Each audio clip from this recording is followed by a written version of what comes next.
السلام عليكم البنات، كي دايرين؟ لاباس عليكم؟ بخير؟ هانيين؟ اش خبر العائله؟ اش خبر الوليدات؟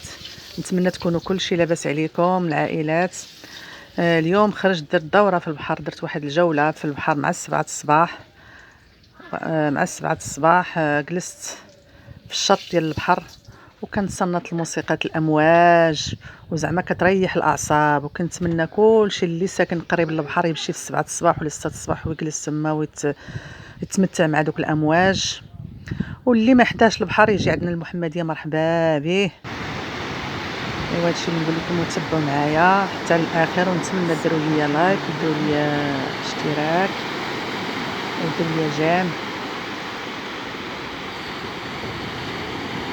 نتمنى يعجبكم هذا الفيديو، وباش ما كان قولوا لي واش عجبكم الفيديو ولا لا. ولا عجبكم بارطاجيو مع صحابكم ومع صحاباتكم، وشكرا.